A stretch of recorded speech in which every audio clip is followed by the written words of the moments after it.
Welcome back to this very special New Year's Eve special edition of Good Day New Mexico. Almost a good day after dark. Ooh, we've loved this, We can right? say good evening, New Mexico. Good evening, New Mexico. I like it. Listen, we now are going to get the best of the best. Film critic, movie reviewer Richard Roeper with his top 5 movies of 2015. Hey everybody, I'm Richard Roeper, counting down my top 5 films of 2015. All right, at number 5, Mad Max Fury Road. In this wasteland, I am the one who runs from both the living and the dead. A man reduced to a single instinct. Survive. This movie's getting a lot of awards buzz already. It's showing up on a lot of best of the year lists, and why not? Yes, it's an action film, but why can't a great action film be considered a serious Oscar contender? I love what George Miller did with this film, returning to the old school ways of the original Mad Max, practical effects, wonderful acting from Tom Hardy and Charlize Theron. This movie has everything. At number 4, I've got The Big Short. Adam McKay takes the housing crisis of the mid and late 2000s and somehow turns it into a wildly entertaining movie that's very funny and very dark, and sometimes you get really infuriated because you think, how could this have happened? Steve Carell, Ryan Gosling, and Christian Bale had the amazing cast. Probably the most intense film of the year and a surefire Oscar contender. At number 3, The Revenant. A lot of people are saying this could be the movie that finally gets Leonardo DiCaprio that elusive Best Actor Oscar. I wouldn't be surprised if it happened, and I wouldn't be disappointed because I think he deserves it. Loosely based on true events, this is a gritty, amazing, sometimes beautiful, sometimes haunting film with an amazing combination of special effects and real-life gritty scenes. DiCaprio plays opposite, once again, Tom Hardy. This time Tom Hardy's playing the bad guy, and he puts a really unique twist on it. Love this film.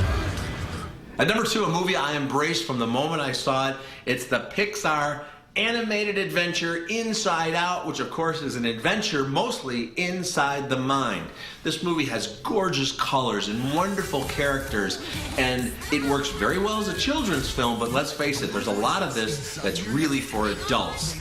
This is one of the best films in the Pixar canon. I put it right up there with the original Toy Story and Finding Nemo. Cool. Brain freeze! And at number 1, I have a film that I think is not only the best movie of the year, but maybe the best movie of the decade so far. It's right up there. It's a small film called Room. If you haven't heard too much about it, trust me on this. I don't want to give away anything of the plot other than to say this works as 2 different movies, each one equally successful. The screenplay is amazing. It's based on a great novel. And Brie Larson gives a breakout performance here. I think she's going to get a Best Actress nomination. I think the picture has a real shot at becoming the best picture of the year. It's certainly my choice for the best movie of 2015. Richard, thank you so much. All right, on the flip side of the coin, we've seen the best. We love the best. Now I like where she's leading with this. Not so great of 2015. And she's going from the best movie critic in the world to the not so great. The movie's not so great. Love this guy. Okay. So let's let you, Richard, do the best, and I'll do the worst because of namely. All right. First and foremost, these are some of the worst movies of 2015. If you love these movies, I apologize. If you know someone that you love these movies, please seek professional help. Oh.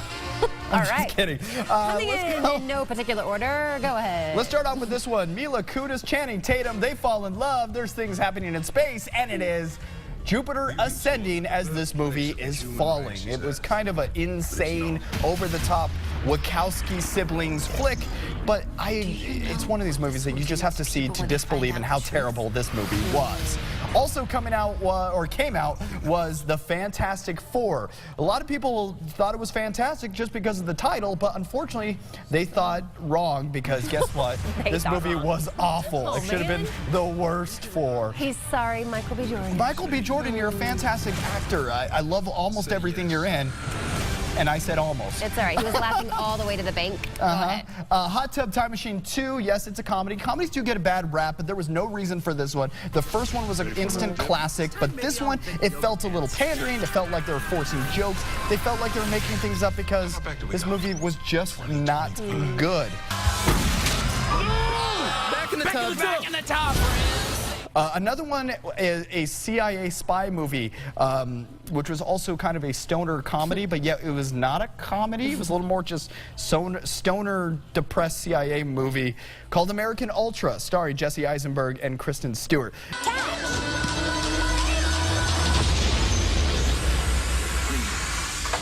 No, help me! I'm going to save my girlfriend. These two are great in their own right, but in this film, there was just nothing going for it. I felt like it was a complete waste of time. If you want to see a good CIA movie, go see Spectre. I saw this one. It's not the worst. Agree to disagree. Okay. Out of the Finally, top one five, more. and one that everyone's going to get mad at me, and I'm going to say it anyway, one of the worst of all time was, yes, Hotel Transylvania 2. Jaws are on the floor, I think. What? No, this movie was awful. What are you talking about? Yes, it's a cute animated flick that has to do with vampires and all that other good stuff, but we had that in the first one. It's called Hotel Transylvania. They go on a little trip outside of Transylvania and have a side adventure with skate parks and weird stuff. I want to see Hotel Transylvania. I want to see the world of Transylvania and all these monsters. So that's why that tops off my top five. Blah, blah, blah. There he is, Dan the Movie Man. If you have questions, comments, concerns, well, you can hit him up on Twitter. At Movie Guy Dan. There it is. Good day, New Mexico. We'll be right back. Hit it! Are you kidding me?